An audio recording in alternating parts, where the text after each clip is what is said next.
Alors aujourd'hui, nous allons parler d'un aliment phare de l'été, surtout la tomate. Mais toute l'année, nous la consommons en soupe, en sauce, en jus. La tomate fait vraiment partie de nos aliments préférés. Mais aujourd'hui, nous allons voir quel est l'avenir, quelle sera la future tomate dans nos assiettes. Et surtout, nous allons nous intéresser à ses qualités nutritionnelles avec nos invités aujourd'hui. Pauline Mouton, bonjour. Bonjour. Alors vous êtes sélectionneuse de tomates chez Gauthier Semences, c'est bien ça? C'est ça. Laurent Berger, bonjour. Bonjour. Alors vous êtes producteur de tomates dans les Pays de la Loire et également président de l'AOP Tomates. C'est exact. Brigitte Danchin, bonjour. Bonjour. Alors vous êtes docteur en nutrition, c'est bien ça? Absolument. Alors justement, ma première question est pour vous. On la consomme crue, cuite. Expliquez-nous quels sont les intérêts nutritionnels de la tomate. La tomate, c'est ma copine. C'est la copine des nutritionnistes. La tomate, c'est ma copine. Elle est globalement, il y a beaucoup d'eau dans une tomate. Il y a 95% à peu près d'eau. Donc c'est très intéressant parce qu'il y a à côté des fibres, des glucides. Il faut dire que la tomate, c'est un fruit. C'est pas un légume. On appelle ça un fruit-légume. Mais donc, il y a du sucre dans la tomate, juste ce qu'il faut. Et puis au niveau calorique, c'est 100 grammes à peu près 17 calories. C'est-à-dire C'est pas rien. grand-chose. C'est pour ça que c'est ma copine. Elle est bonne, elle est très peu calorique, en sachant qu'un légume normal, on va dire, c'est à peu près 37 calories. Donc c'est vraiment un atout majeur pour la nutritionniste que je suis. Alors justement, alors j'ai entendu parler de lycopène en préparant cette émission. Expliquez-nous, qu'est-ce que c'est? Le lycopène, c'est magique, c'est le pigment qui donne la couleur rouge, vous m'arrêtez si je me trompe. Et le lycopène, c'est un antioxydant très puissant. Antioxydant, ça veut dire que ça lutte contre tout ce qui est néfaste en médecine, contre les maladies cardiovasculaires, contre les cancers, contre vraiment beaucoup de choses. Donc c'est un élément absolument essentiel et qu'on trouve principalement dans une tomate et pas ailleurs. Donc le lycopène, il n'y en a pas dans les tomates jaunes, j'imagine. Les lycopènes, on en a partout. Ah. Alors, enfin, vous m'arrêtez encore une fois si je dis des bêtises, mais la concentration est différente. Et donc, le lycopène, c'est un produit d'ailleurs, plus on chauffe la tomate, si on la réchauffe, le taux de lycopène monte. Contrairement aux vitamines et aux autres oligo-éléments qui peuvent être abîmés par la cuisson, là, c'est le contraire. Donc dans les sauces tomates, dans toutes les tomates qui ont été chauffées, on a encore plus de lycopène, donc encore plus d'effets bénéfiques. Et justement, au niveau des vitamines, quelles sont les vitamines que l'on peut retrouver en consommant une tomate? La vitamine essentielle, c'est la vitamine C. Encore une fois, c'est un fruit-légume. Il y a aussi pas mal de vitamine A et des vitamines B. Donc tout ça, c'est vraiment excellent. C'est vraiment le fruit et le légume qu'il faut consommer 5 à 6 à 7 à 10 fois par jour, hein, très vraiment. Et quoi dire encore? Oui, à côté de ces vitamines, il y a aussi du potassium, du phosphore, du magnésium et du calcium. Ça, c'est vraiment important aussi pour la constitution du corps humain en général. Alors justement, je me tourne vers vous, Laurent Berger. Vous produisez différentes variétés de tomates, je crois 5 variétés. Expliquez-nous pourquoi cette diversité est importante pour vous en tant que producteur. Alors, bon, d'abord d'une part parce que la tomate, comme ça vient d'être dit, c'est un légume extrêmement intéressant et qu'à travers sa diversité, on apprend tous les jours. Après, aujourd'hui, ce qui fait qu'on s'intéresse à la diversité, c'est que d'abord le consommateur demande de la diversité. On voit bien à travers ce que peut ressentir le consommateur sur le produit tomate, qu'il est exigeant déjà d'une part, à travers son goût, à travers sa qualité intrinsèque du produit, et puis qu'il recherche du renouveau en permanence. Et c'est ce qu'on essaye, nous, à travers notre production, d'apporter. Aujourd'hui, la tomate a une segmentation extrêmement large. Alors, ce que nous, on appelle dans le terme professionnel segmentation, c'est-à-dire des variétés et des formes et des couleurs de tomates très, très larges. Mais c'est ce que recherche principalement le consommateur pour essayer de diversifier son alimentation, ses goûts, ses couleurs. Alors justement, donc une diversité de variétés, est-ce que c'est une culture difficile, la tomate? Parce qu'on a toujours l'impression que c'est plutôt sensible au choc, au froid. Alors, c'est une culture qui est extrêmement exigeante et c'est une culture qui est extrêmement technique. Alors, on a souvent tendance à dire que les légumes poussent d'amour et d'eau fraîche.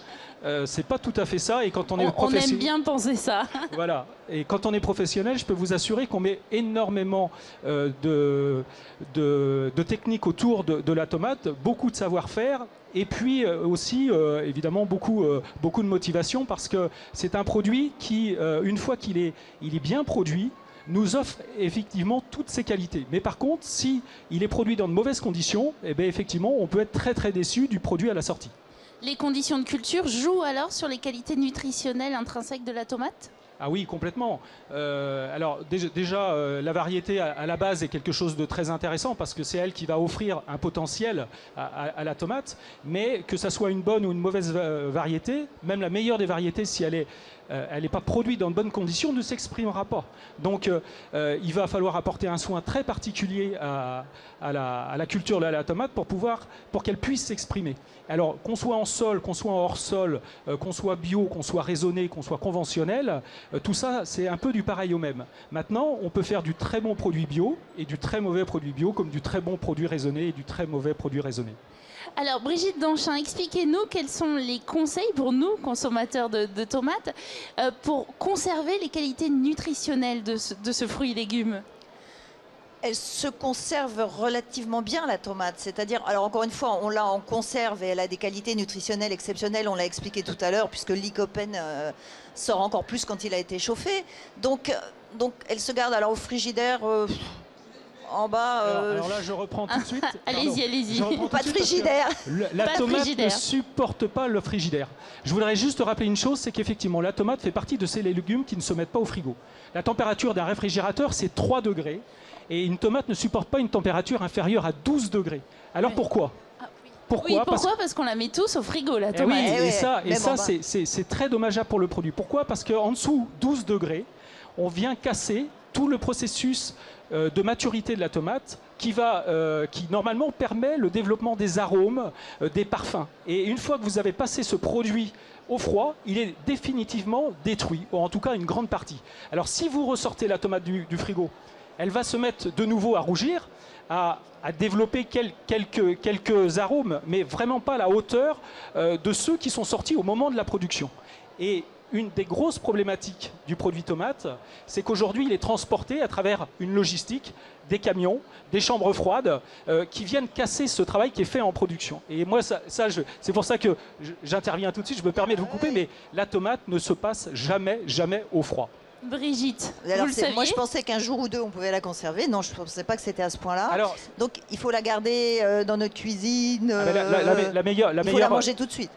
Non. Il faut la cuisiner tout de suite. Il faut la cuisiner tout de suite pour augmenter le taux de lycopène. Sur le marché, on la mange. Voilà. Non, mais une tomate se conserve très très bien dans la corbeille, sur la table de la cuisine ou dans le cellier. Elle peut très bien se conserver si elle n'est pas manipulée une dizaine de jours sans problème. Évidemment. Dans ma cuisine, une dizaine de jours. Ah oui. Si elle n'est pas manipulée ou bousculée avec d'autres fruits et légumes, ça ne posera pas de problème. Bon. On va faire l'essai, dès ce soir. Mais alors justement, Laurent Berger, vous envisagez d'éditer un guide d'achat. Pour quelles raisons ? Justement pour expliquer ce genre de changement de comportement pour les consommateurs de tomates ?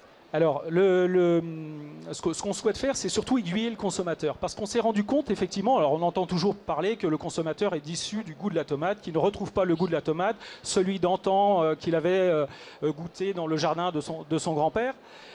Pour autant, on se rend compte que le consommateur... D'abord, il n'existe pas un goût de la tomate, mais plusieurs goûts de la tomate, et que le consommateur, finalement, est très déçu parce qu'il ne retrouve pas le goût auquel, lui, il s'attend. Mais sauf que dans la tomate, on a des goûts extrêmement différents. Ça va du sucré à l'acidité, en passant par le charnu, par le fondant, et tout ça, tous ces aspects gustatifs sont très importants. Et le guide qu'on souhaite éditer, c'est de donner des informations au consommateur pour qu'il ne soit pas déçu entre son acte d'achat et ce qu'il en attend du produit. Parce qu'effectivement, quand quelqu'un attend une tomate juteuse et croquante et qui tombe sur une tomate qui est fondante et sucrée, eh bien, il est déçu. Et pour autant, c'est pas pour ça que la tomate est mauvaise. Et donc ce guide d'achat, on le trouvera où particulièrement chez les distributeurs ? Alors, il est destiné effectivement aux distributeurs pour le mettre à disposition des consommateurs. L'idée, c'est par des petits supports d'expliquer aux consommateurs que quand ils cherchent une tomate pour faire une cuisine particulière, il vaut mieux qu'ils prennent celle-ci plutôt qu'une autre. Parce qu'effectivement, il y a des tomates. Toutes les tomates ne sont pas bonnes pour tout faire, même si aujourd'hui on arrive à faire à peu près beaucoup de choses avec les mêmes tomates, mais il faut les sublimer. Mais pour autant, voilà. Et là, le consommateur, souvent, est déçu parce qu'il y a un écart entre ce qu'il attend du goût de la tomate, de son propre goût, et de ce qu'il retrouve au moment de l'achat. Tout à fait. Alors justement, on va remonter la filière du consommateur jusqu'à une créatrice de variétés de tomates. Alors, première question, pouvez-vous nous expliquer quel est ce métier de sélectionneur ou de créateur de variétés de tomates? C'est tout à fait ça en fait. Le métier de sélectionneur, c'est le métier de créateur de variétés. Alors, mon métier, c'est essentiellement de l'observation, puisque c'est en observant les plantes qu'on apprend à les connaître et qu'on peut ensuite proposer des variétés qui s'adaptent à leur environnement et qui produisent des fruits de qualité. Donc vous partez de plusieurs dizaines, centaines de variétés différentes et vous allez les observer, les croiser. Comment faites-vous concrètement? C'est ça, concrètement, il existe dans la nature une diversité énorme de tomates, donc une diversité dans les plantes, dans les fruits, en fonction de leur taille, de leur couleur. Et donc nous allons réaliser des croisements pour réussir, en tout cas essayer, de combiner en une seule variété tous les critères attendus par les consommateurs et les producteurs. Donc vous êtes en fait un véritable club de rencontre de la tomate. C'est ça, on peut résumer ça comme ça. Alors est-ce que vous, chercheurs, vous vous intéressez particulièrement, vous observez le goût, le développement du goût de la tomate dans vos variétés? Alors bien sûr, c'est un élément qui est essentiel pour nous, du fait qu'on travaille la tomate et c'est un produit plaisir, un produit qui est directement consommé. Donc c'est une des raisons pour lesquelles on s'y intéresse fortement.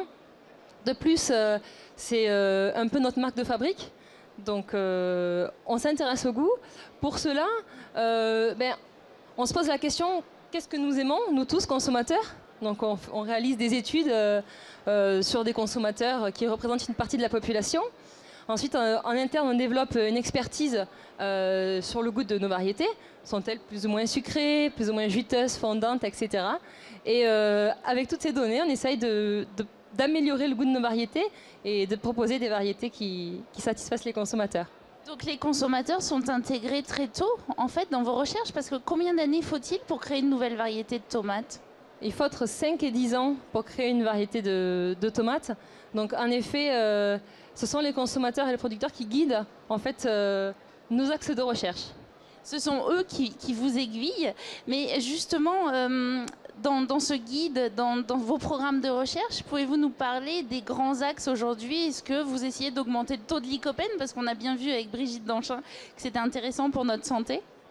Oui, tout à fait. Donc on a plusieurs axes de recherche. Bien entendu, le goût, la qualité nutritionnelle, la qualité des produits est un axe majeur. Donc on essaye de proposer des variétés de qualité. La diversité, comme on parlait tout à l'heure, est aussi un élément important, parce qu'en effet, les consommateurs aujourd'hui aiment avoir le choix lorsqu'ils font leurs achats. Il y a aussi l'adaptation de ces variétés aux conditions climatiques. Ah oui, c'est-à-dire que par exemple, des producteurs du nord de la France ou du sud ne vont pas avoir les mêmes parasites, par exemple? Ça, vous recherchez des critères particuliers? Par exemple, ils ne vont pas avoir les mêmes parasites, mais aussi pas le même climat, pas les mêmes conditions climatiques. Donc il faut trouver des variétés qui s'adaptent à ces différentes conditions climatiques. Et aussi les résistances, notamment pour réduire l'usage des produits de traitement. Des produits de traitement. Alors justement, votre travail consiste à de l'observation dans les conditions de culture, peut-être sous serre, en terrain. Comment faites-vous? En fait, on observe un peu partout, surtout dans tous les marchés de production de la tomate. Donc on observe de la tomate aussi bien sous serre qu'en plein champ, qu'en tunnel, etc. On étudie vraiment cette adaptation à toutes les conditions de culture qui peuvent exister. Et il y a aujourd'hui combien de variétés de tomates différentes cultivées sur le territoire de la France? Un grand nombre. C'était la question piège. Je peux vous dire centaines, j'imagine. Pour Gauthier Semences, par exemple, on commercialise 85 variétés de tomates actuellement. Alors bien entendu, ça va de la tomate cerise à la tomate grosse, ronde. Il y a aussi toute une diversité de couleurs. Il y a de la tomate rouge, mais aussi jaune, orange, rose, noire et même tigrée.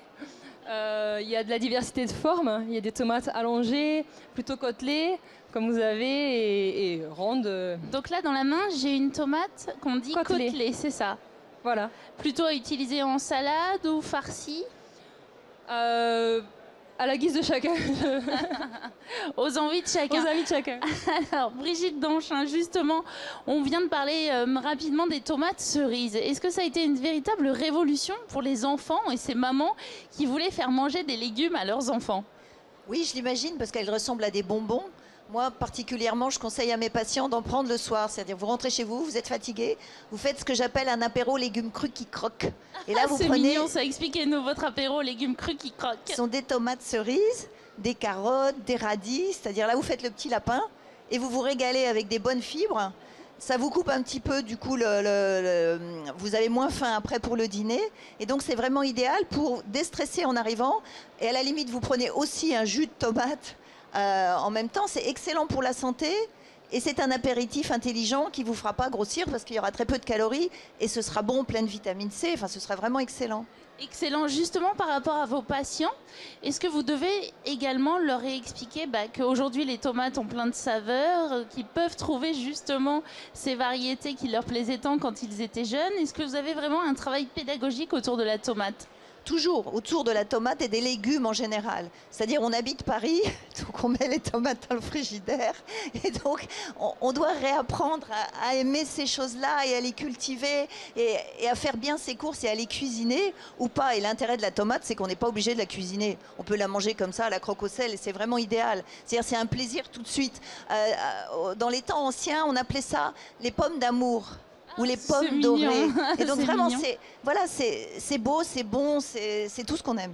C'est un vrai bonheur. Alors, Laurent Berger, en tant que producteur, expliquez-nous aujourd'hui, parce que vous avez sous la main une créatrice de variétés, quelles sont vos attentes, vos besoins, et étant donné que vous êtes président de l'AOP de tomates, j'imagine que vous devez aussi avoir toute cette demande que vous fournissez à des entreprises comme Gauthier Semences.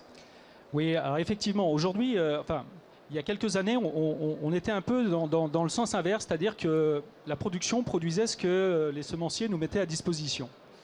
La filière tomate de France s'est posé des questions il y a quelques années et s'est dit, aujourd'hui on a le sentiment d'être un peu déceptif vis-à-vis de ce qu'attend le consommateur, et on a fait tout un travail de réflexion complet, et c'est le travail qu'on retrouve à travers notre livre blanc. Dans lequel on a rédigé un certain nombre de pistes pour la filière qui étaient à suivre dans les années à venir. Alors on a déjà commencé, bien évidemment, mais la première des réflexions, c'est de se dire on va partir de ce que souhaite le consommateur. Et puis à partir de là, on va remonter jusqu'au semencier pour le faire travailler. Donc on part d'abord du consommateur, c'est-à-dire qu'on questionne le consommateur, on lui fait faire des tests de dégustation et on essaye de ressortir les pistes gustatives qui sembleraient être intéressantes à faire ressurgir à travers les variétés. Et ensuite, on va travailler sur le nutritionnel, on va travailler sur l'aspect couleur, l'aspect forme, et on va demander aux semenciers de travailler. Et c'est ce qu'on est en train de faire. D'ailleurs, c'est pour ça qu'on a commencé à avoir une gamme aussi large, mais demain, on doit aller encore plus loin. Pour les aspects dont je vous parlais tout à l'heure, c'est-à-dire ne pas avoir d'écart entre ce que demande le consommateur et ce qu'il perçoit. Donc ce travail-là est en train de se mettre en place et je pense qu'on va aboutir à des choses très très intéressantes, et je pense que la tomate du futur, effectivement, sera la tomate qui correspondra, en tout cas, le plus proche possible de ce qu'attend le consommateur. Alors justement, je vais me tourner vers vous, Pauline Mouton. Expliquez-nous, faites-nous rêver. À quoi ressemblera demain ou dans le futur proche les nouvelles variétés de tomates? Alors, vous nous avez parlé de la tomate tigrée. La tomate tigrée existe déjà, mais puisqu'il faut 5 à 10 ans pour sortir une variété, je peux vous dire que nous sommes déjà en train de travailler sur la tomate du futur. Et je pense que, comme l'a dit Laurent Berger, la tomate du futur, c'est celle qui arrivera à combiner un maximum de critères pour satisfaire aux attentes des consommateurs et des producteurs. Et en effet, de nos jours, il faut qu'on écoute de plus en plus ses attentes, ses besoins, ses contraintes et ses envies. Et c'est ça qui définira en fait la tomate du futur. Donc c'est vous tous qui définiriez la tomate du futur, je dirais. C'est à nous de vous dire justement nos envies. Alors Laurent Berger, par rapport à cette tomate du futur, j'aimerais aussi que vous nous expliquiez comment est organisée cette filière de production. Est-ce qu'il y a une traçabilité? Est-ce qu'il y a une certification, des labels justement sur cette qualité? Alors oui, tous nos produits aujourd'hui, et la filière fruits et légumes est une filière en termes de traçabilité qui est très aboutie, puisqu'aujourd'hui on est capable, dans le milieu de la tomate, de remonter pratiquement jusqu'au cueilleur. Hein. Donc, alors c'est vrai que c'est assez facile à travers une serre de déterminer où elle a été produite, comment elle a été produite, quelles conditions culturales, quel parcours culturel elle est passée, par quel atelier de conditionnement, comment elle a été transformée, ça on sait faire. Et donc ça nous permet effectivement de proposer aux consommateurs des produits qui sont parfaitement reconnus à travers cette filière et reconnus par le consommateur en termes qualitatifs. Voilà, donc la filière après, comment elle est organisée? Souvent ça part évidemment du producteur, hein, alors du semencier évidemment, puisque le semencier... créateur, on a bien compris. Le créateur, il nous met à disposition des graines. Hein, alors, elles sont toutes petites, ces graines, je les ai là, elles sont minuscules. Donc des graines qui ont de plus en plus été travaillées en fonction de ce que souhaitait le consommateur. Ensuite, on a pris ces graines-là, on les a semées. Et souvent, aujourd'hui, on passe par des professionnels du plant de tomates, hein, c'est-à-dire une jeune petite plantule. Et ce plant de tomates va être amené dans la parcelle de production. Et à partir de là, on va faire grandir ce pied de tomate. Et ensuite, on va le mettre à disposition de la distribution. Alors, il existe plusieurs moyens de distribution, hein, mais... oui, alors justement, est-ce qu'il vaut mieux aller sur son marché le dimanche matin ou dans un magasin, une grande surface? Je dirais qu'aujourd'hui, on a besoin de tout. On a besoin de tout parce que d'abord, tout le monde n'a pas accès à tous les marchés. Tout le monde ne peut pas aller faire ses courses tous les matins. Donc, tous les circuits de distribution sont bons. Après, effectivement, il y a certains circuits de distribution où le produit peut être moins bien traité et donc le résultat final pour le consommateur est moins bon. Mais globalement, on peut aujourd'hui trouver de la tomate partout et j'encourage même le consommateur, c'est que de toute façon, à chaque fois qu'il trouve de la tomate, c'est d'en acheter parce que, comme on l'a dit, c'est extrêmement bon. Voilà. Alors après, même dans le pire des cas, si la tomate a vraiment été maltraitée, on ne se fait pas de mal. On ne se fait pas de mal, mais c'est vrai que le goût a été totalement détérioré. Brigitte, nous avons appris qu'il ne fallait pas mettre sa tomate dans le frigo. Mais justement, les consommateurs, quand ils viennent vous voir, en tout cas pour des problèmes de nutrition, vous parlent de ce problème de saveur au niveau de la tomate? Ou moins? Pas tant que ça, effectivement, c'est plutôt moi qui l'aborde et qui leur explique. Et puis, ce qu'on peut dire, c'est qu'une tomate, si elle n'a pas le goût qu'on souhaite, ou on la cuit. C'est-à-dire, on a tous les moyens de tout faire avec la tomate. Donc c'est vraiment pratique, la tomate. Alors justement, Pauline Mouton, est-ce que vous essayez d'expliquer plus? Est-ce qu'il y a déjà un rôle entre la variété et son type d'utilisation? C'est-à-dire des variétés qui seront meilleures en salade, d'autres meilleures en sauce tomate, d'autres meilleures en soupe, comme il existe chez la pomme de terre. Alors, en effet, les variétés de tomates diffèrent par leur qualité nutritionnelle, parce qu'il y en a certaines qui ont plus de vitamines que d'autres, certaines sont plus sucrées, d'autres plus acides. Donc, en effet, ça peut conduire à certains modes de cuisine, notamment, par exemple, au niveau du sucre. Certaines ont des combinaisons de goûts qui passent mieux en salade, d'autres, il vaut mieux les cuisiner. Mais nous, en tout cas, en tant que semencier, on ne prodigue pas de conseils. Une variété n'est pas associée à un type de cuisine particulier. Alors justement, Laurent Berger, une autre question. Donc les Français consomment beaucoup de tomates. Est-ce que vous exportez vos productions également? Est-ce que ça s'exporte ou c'est trop fragile? Alors, la tomate s'exporte plutôt bien, hein, puisque d'abord, en France, on produit à peu près 500 000 tonnes de tomates et on en consomme 900 000 tonnes. Donc, on est très loin de produire il va falloir y aller pour les clients. On est très loin de produire ce que les Français consomment. Donc, ça veut dire qu'elle vient effectivement d'ailleurs et qu'elle se transporte. Aujourd'hui, on travaille quand même, globalement, le marché français est un marché qui exporte très très peu. D'abord parce qu'on a des coûts de production en France qui sont plus élevés qu'ailleurs, et donc c'est plus compliqué pour nous d'exporter, mais pour autant, le produit tomate français est reconnu à l'étranger comme un produit très très qualitatif. Et pourquoi? Parce qu'on a travaillé depuis plusieurs années sur des variétés qui sont plus techniques, plus gustatives, mais aussi moins facilement transportables. Parce que beaucoup plus fragiles et donc difficulté à exporter. Malgré tout, ces variétés-là sont aussi reconnues comme étant des produits beaucoup plus gustatifs. Donc c'est en cela qu'on est plutôt bien noté à l'étranger par rapport à nos produits. Alors en tout cas, nous, ce qu'on essaye de faire à travers la filière France, c'est d'orienter sur des produits très qualitatifs pour se différencier. Parce que nos coûts de production aujourd'hui sont tels que si on n'est pas capable de se différencier avec un produit sur lequel le consommateur est prêt à mettre un peu plus cher pour ne pas être déçu, ben ça sera de toute façon très compliqué pour nous de rentrer en concurrence avec des pays comme le Maroc, avec des pays comme l'Espagne et puis demain peut-être la Turquie. Donc on doit se différencier et en tout cas la filière française a décidé de se différencier par la qualité. Alors Brigitte Danchin, pour terminer cette émission, une petite astuce pour le consommateur, la tomate. D'un point de vue nutritionnel, avec quel aliment faut-il l'associer ? La tomate, elle s'associe avec tout, donc en salade, cuite dans les pizzas, on peut. Le ketchup, pourquoi pas, c'est aussi de la tomate, ça, on n'y pense pas trop. La salade, c'est partout, tout le temps, encore une fois. Et alors, la saison, c'est à partir de maintenant, si j'ai bien compris, en France en tous les cas, et jusqu'au mois de septembre. Et donc c'est mieux de respecter la saisonnalité comme pour tous les aliments, pour tous les légumes. Et en sachant que donc là, nous les Français, on mange 14 kilos de tomates par an et par ménage. C'est le premier légume consommé, enfin le premier légume frais consommé en France.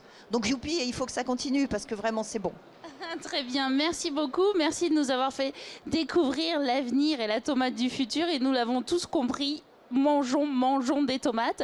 Je vous remercie. Je vous donne rendez-vous demain pour une nouvelle émission. Et d'ici là, n'oubliez pas, la semence est au cœur de la vie.